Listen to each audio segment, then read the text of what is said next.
Fresh protests have erupted in Iran, raising urgent questions.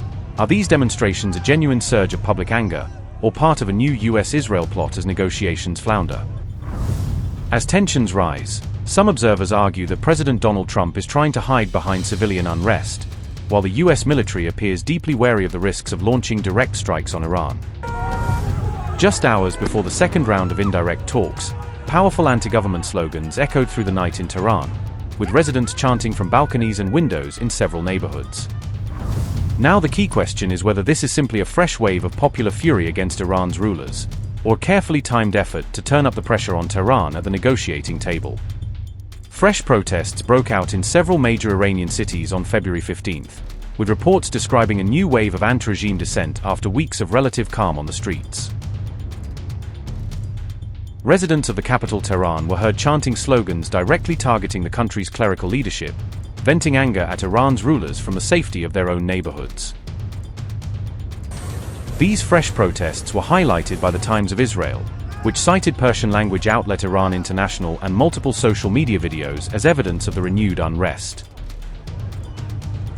According to those reports, the beginnings of this new round of demonstrations took shape inside large apartment blocks, with people choosing to protest from their homes rather than gather in open squares. From balconies and open windows, men and women shouted slogans against Iran's clerical leaders late into the night, turning residential complexes into pockets of audible defiance.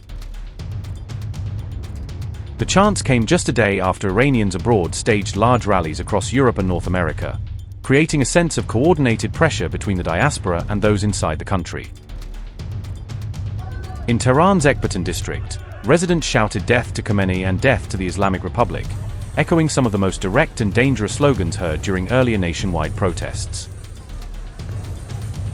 Cries of "Long live the Shah" were also heard in the area, according to the Sharak Ekbatan social media account, reflecting the appeal of Iran's exiled monarchist opposition among some demonstrators. Iran International reported that chants such as "This is the final battle," "Pahlavi is coming back" could be heard in parts of Tehran, explicitly referencing exiled Crown Prince Reza Pahlavi as a hoped-for alternative. Protesters in the capital also shouted "Death to the Guards," referring to the powerful Islamic Revolutionary Guard Corps, which has led much of the crackdown on dissent. Anti-government sloganeering was likewise reported from cities such as Shiraz in the south and Arak in central Iran, indicating that discontent extends far beyond the capital.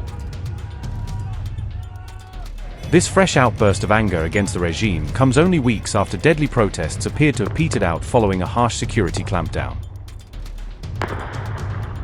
Activists have claimed that more than 7,000 people were killed in the December-January unrest, while the Iranian government has blamed the violence on foreign agents.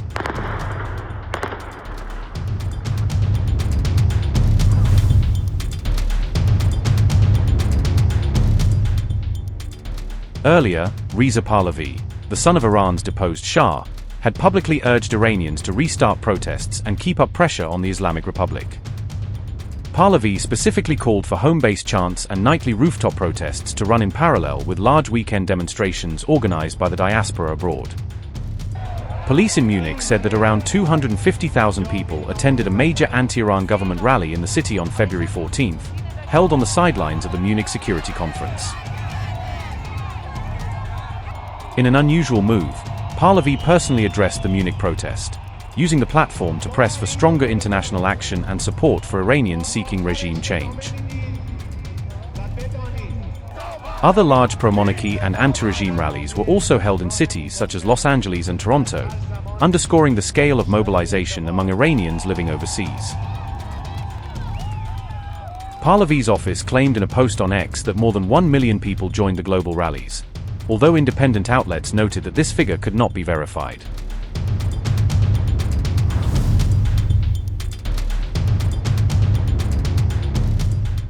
Meanwhile, fears of a possible U.S. Israel war with Iran have intensified amid a lack of major progress in ongoing diplomatic negotiations.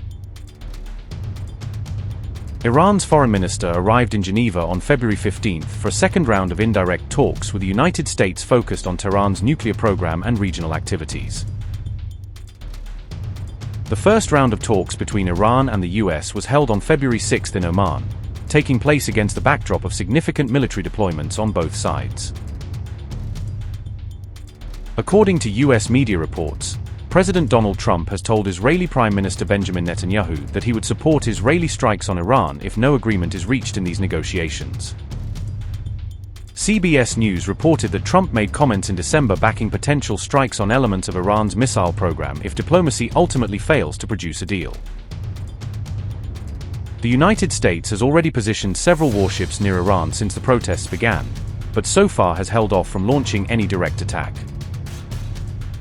Washington is now demanding that Iran eliminate its nuclear activities and impose curbs on its ballistic missile development as part of any comprehensive agreement.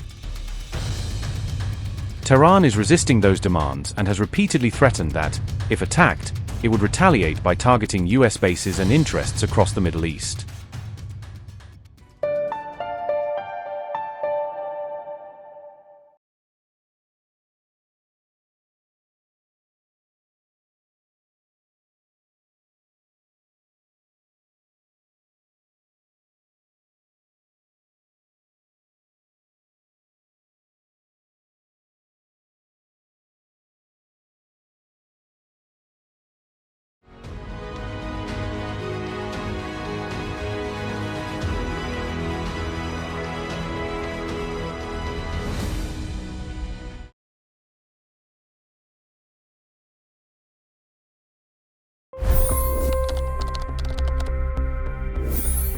$25 crore गरीब गरीबी को परास्त करके बाहर निकले।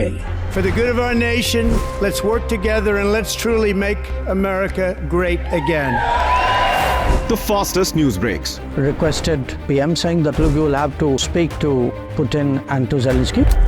The biggest news makers. The relationship with India is probably the most important bilateral relationship the U.S. will have for the rest of this century. The capital delivered quite an election result today.